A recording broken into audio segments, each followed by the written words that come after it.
Hey everyone, welcome to this week's Future of Work Weekly Report. If you are new to this channel, the Future of Work Weekly Report is where we discuss everything happening in the future of work, the hottest headlines and trending topics in the areas of hybrid, remote, AI, productivity, and flexibility. You name it, we're going to discuss it. And today is no different. We are going to be talking about what everybody on my LinkedIn newsfeed is posting about, and that is that Amazon tells employees to return to the office 5 days a week.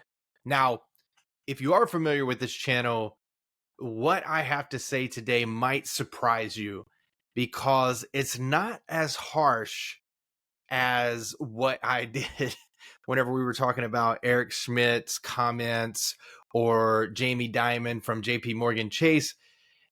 It's a little bit different, and I'm going to dive into why it's a little bit different. But before I go into my full-on reactions, what I want to dive into is one, this article, we found it from CNBC. The title is Amazon tells employees to return to the office 5 days a week, and then actually has the excerpt from the CEO of Amazon, Andy Jassy. It has his full-on email, and we read through all of that. And that's actually what makes me take a different approach on this specific video and this specific announcement. So let's go ahead and dive into it like we normally do. And then at the end, I'll tell you my likes and dislikes of their approach. So the first call out that we want to talk about here is number one, it's full-time return to office. So Amazon corporate employees, that's important to know, corporate employees are required to return to the office 5 days a week, a shift from their previous hybrid model of 3 days a week. The new policy will take effect on January 2nd, 2025. So it gives people about 3.5 or 3 months and 2 weeks or so to kind of adjust and figure out how they're going to make that happen. But there are exceptions for extenuating circumstances or pre-approved remote work exceptions. And we'll talk about that a little bit later. Number two is flattening the corporate culture or the corporate structure. Amazon aims to reduce layers of management by increasing the ratio of individual contributors to managers by 15% by Q1 of 2025. I'm assuming by the end of Q1 2025. And they say this initiative seeks to remove bureaucratic processes and speed up decision-making and increase employee ownership. I'm just going to continue. There's 5 of these. We're on number 3 right now. Number 3 is focus on strengthening culture. So Jassy emphasizes Amazon's startup mentality, focusing on agility, fast decision-making, and collaboration. They call out the company is committed to rooting out unnecessary bureaucracy through an employee feedback system called the bureaucracy email or bureaucracy mailbox. All these things we're going to talk about in detail in a moment. Number 4, office space adjustments. Amazon will reinstate assigned desk in its U.S. headquarters. I don't know how to say this word, but PUGET, Sound, and Arlington. That's where their headquarters are, while maintaining agile desk arrangements in European locations. This shift aims to enhance collaboration and maintain office culture while accommodating different regional practices. And the last one from the article, or the takeaway of the article, is impact on workforce. Amazon's move comes after widespread layoffs and cost-cutting efforts, making a return to more traditional work arrangements as the company seeks to rebuild its corporate culture and operational efficiency. Now, as I mentioned at the top of this video, if you are familiar with my takes and analysis on the articles that we read and my disappointment in return to office approaches or even announcements in today's working world, then you're probably going to be surprised with what I'm about to say. And what I want to do is actually let me share the screen here, and let me just navigate to the bottom of the screen here. Hopefully you can see that. Let me see. Okay, so you should be able to see this. And the reason that I want to just kind of scroll through this is because there's a couple of things. Now, it takes a really, really long time to get into the actual announcement. So it might have could have been lost. You probably needed a too long didn't read up here. Because honestly, this entire thing right here could be summarized in: we are flattening the organization and we are requiring corporate employees to go back into the office 5 days a week starting in Q1 2025. So that's what it could have been summarized as. But there are a couple of call outs that I want to call out here from this article. So, and I have my notepad right here. So the likes that I had, and actually I'm going to stop sharing because I don't think we can see that, but you can see my likes right here.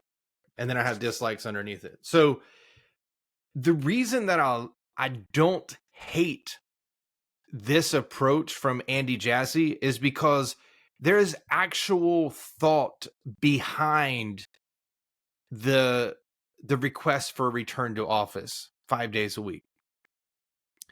And what I mean by that is I don't necessarily like the return to office 5 days a week part of it, but what I do like is that it wasn't just him, it was him and the leadership team, and they were analyzing these things over the past, I think it was 15 months, and they were looking at certain things. Now, they don't give specific numbers, which I'll get into in the dislikes.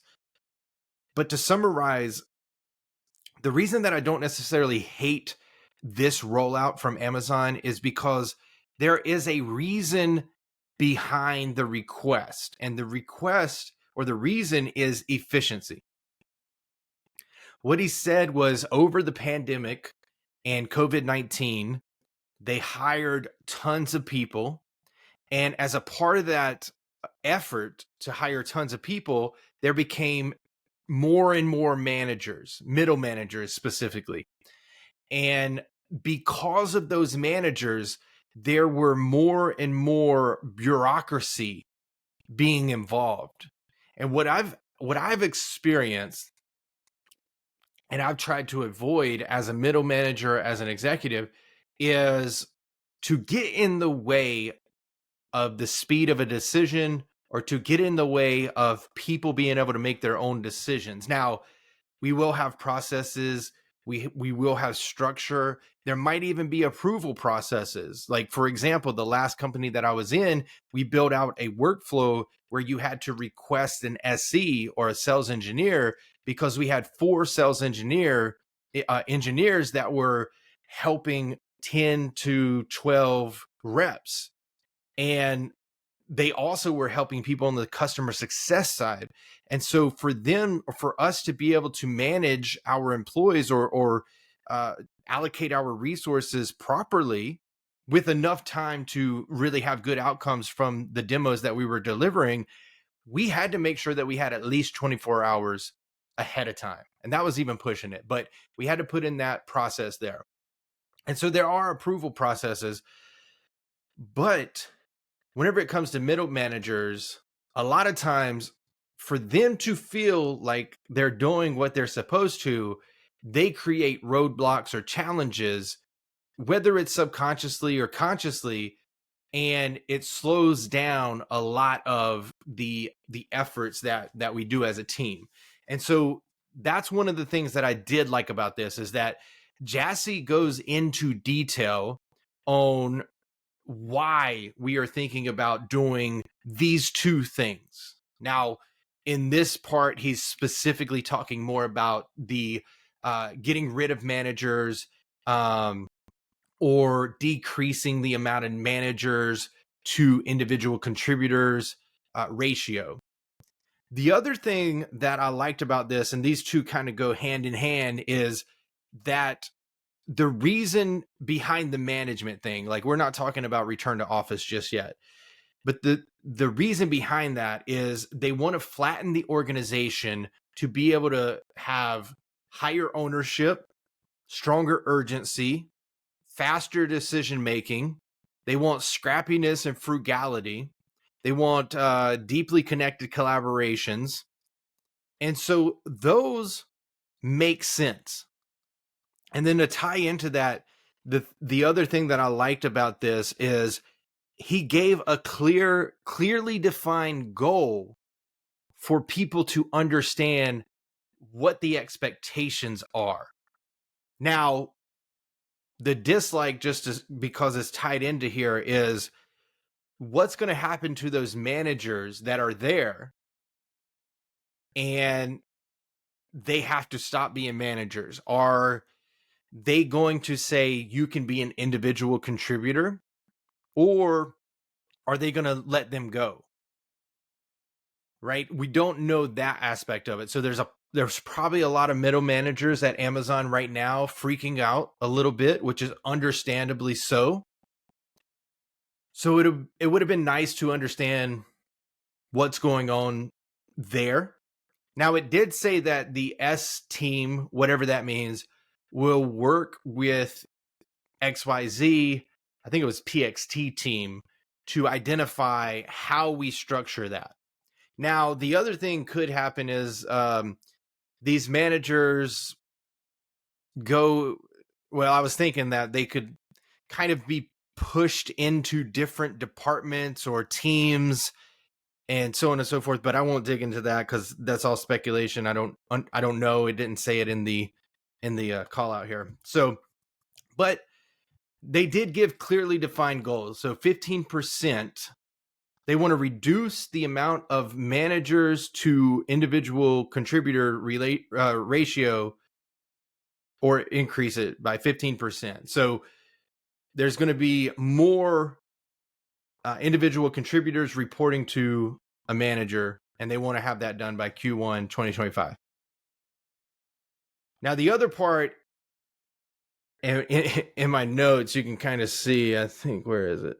It has like a star right there, and then I wrote beside it, truth ? But this has been Amazon's core value since their inception. So the thing that I did like is that Andy Jassy tied all of the reasoning to one of their core values, which I think it's actually customer obsession or customer focus. And he tied into the reason that we're doing this and the reason that we need to be able to make faster decisions, be scrappy, frugal, have strong urgency, so on and so forth, is because we need to deliver and solve the customer problems the best way we possibly can.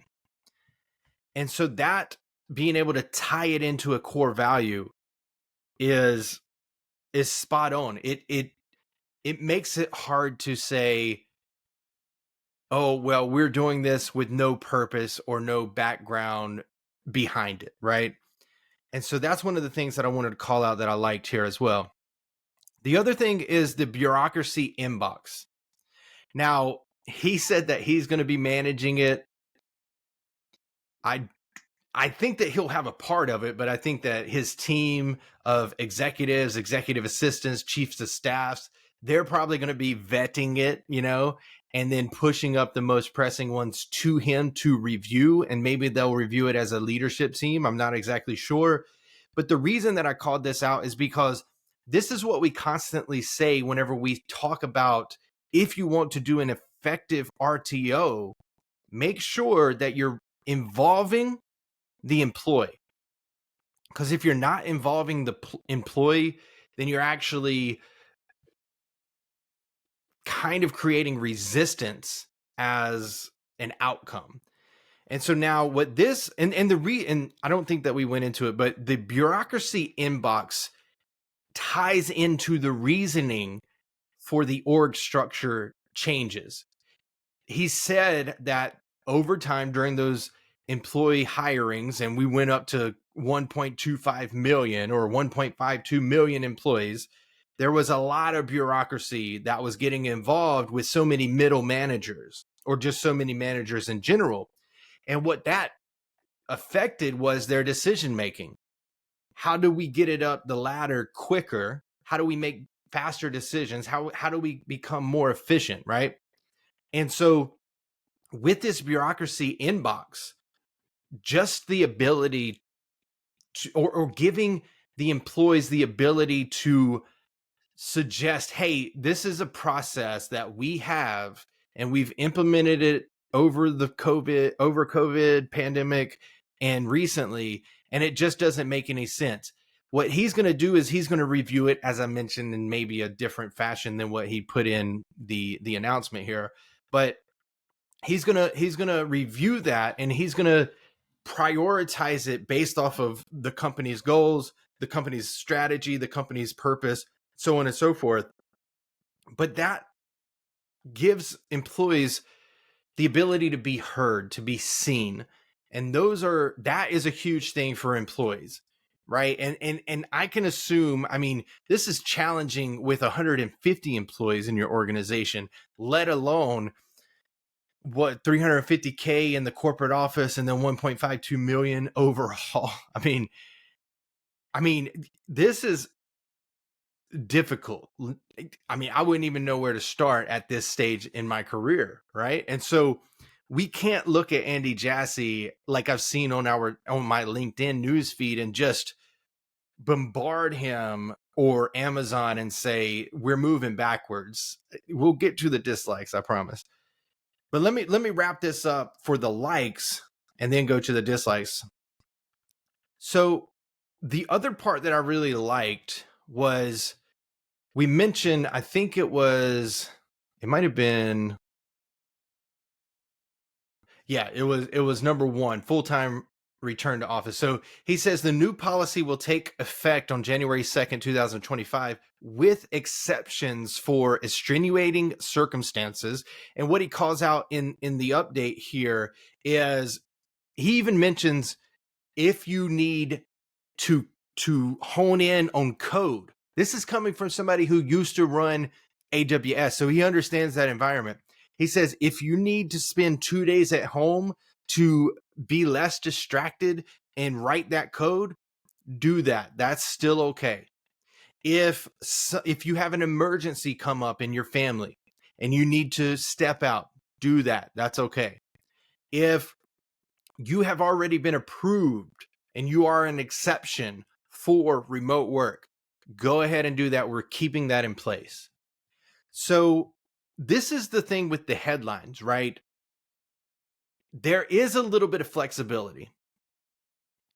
There are some unique circumstances that he is keeping into place. And then there are other circumstances, emergencies, coding, whatever the case is, you need to take care of a sick child, or you just need to stay home with your child, or whatever the case is.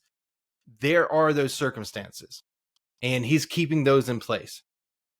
Now, let's get to the dislikes here, because the thing that I did dislike, and maybe I will share my screen for this one.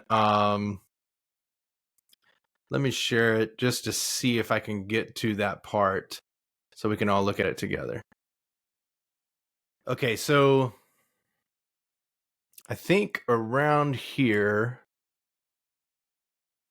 yeah, I think it's right here. So the second issue of being better set up to invent, collaborate, and be connected enough to each other and our culture to deliver the absolute best for our customers and businesses, we've decided that we're going to return to the office the way we were before the onset of COVID. When we look back over the last 5 years, we continue to believe that there were advantages of being together in the office. The part that I want to call out here is believe, right? He says we continue to believe. There's no statistics or reporting to back this up. If I was an Amazon employee and I read something like this, I would really like to have some type of chart that shares over the last 5 years we haven't been able to do XYZ, invent, collaborate, and be connected. Now, I should have looked at the stock before. I know after this announcement, it went down. But I should have looked at the stock before over the last 5 years to see how Amazon has been doing. From my knowledge, and my knowledge can be good, it can be bad. Correct me in the comments if I'm wrong. But I think Amazon was doing fairly well, especially during COVID, actually, because that's what people could do. They could order stuff on Amazon. But that line there, believe, so this is an assumption. And then, but he does say I've previously explained these benefits. So maybe we need to look at that article. The other thing is that if anything, the last 15 months we've been back in the office at least 3 days a week has strengthened our conviction about the benefit. But again, this is a large company.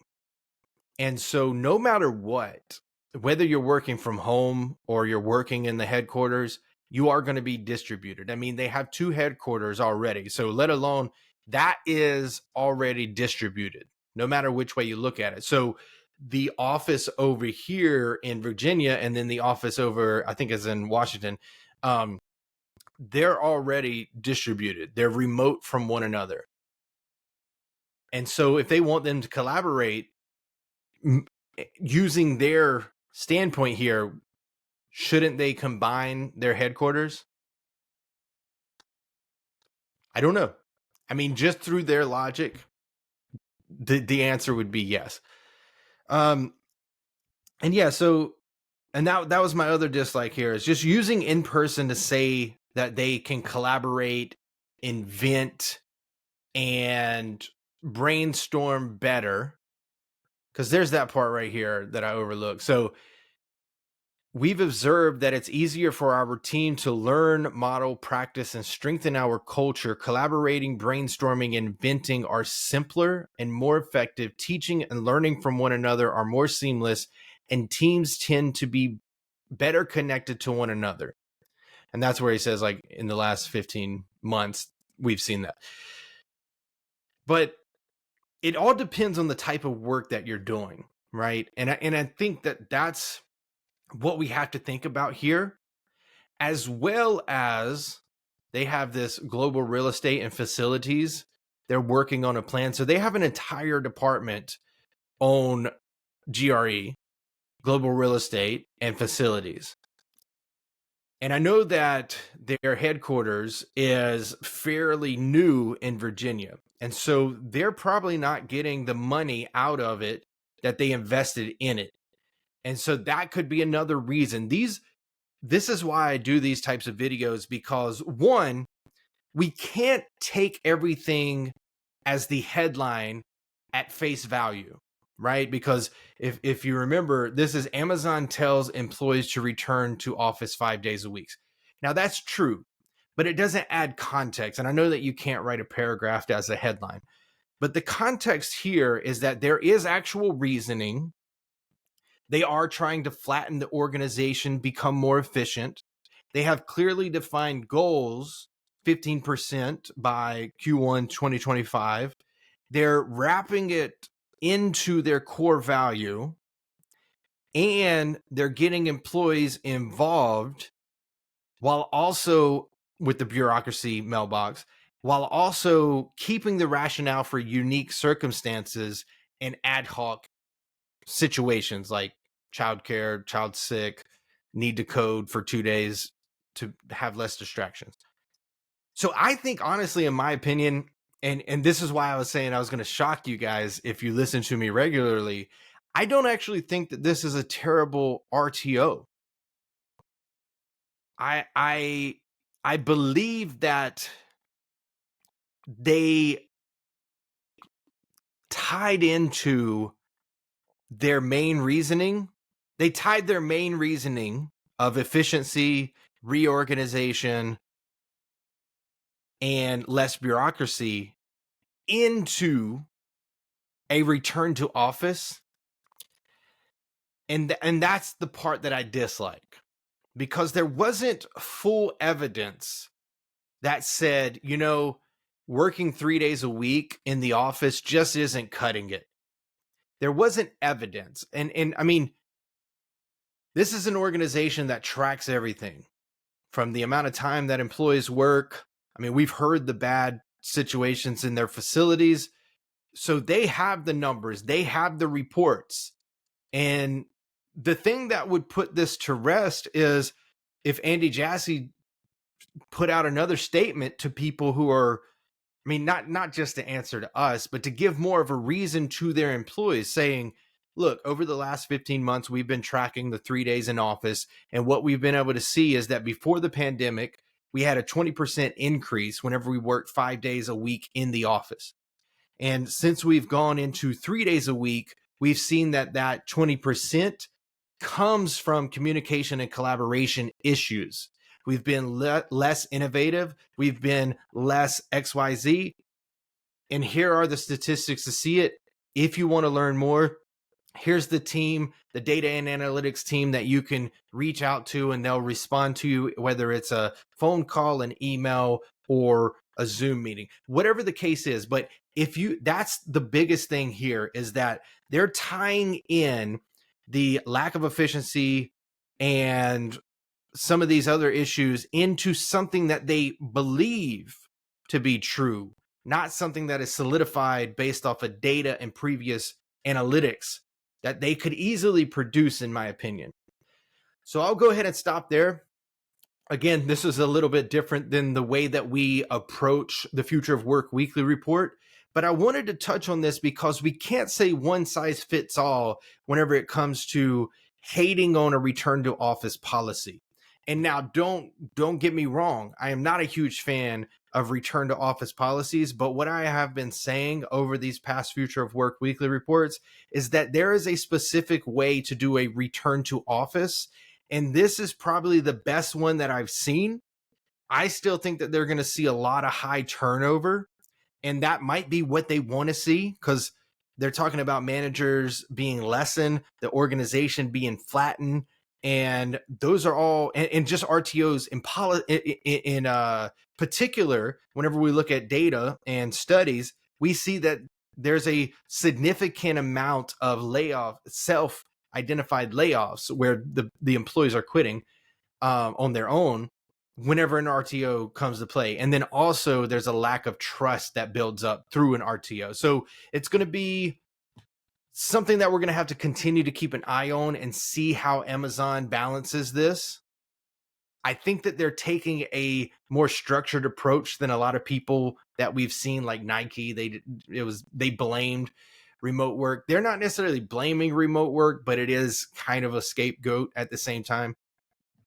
At any rate, let me know what you thought about this analysis of the CNBC article from Annie Palmer about Andy Jassy's announcement to bring employees back into the office 5 days a week.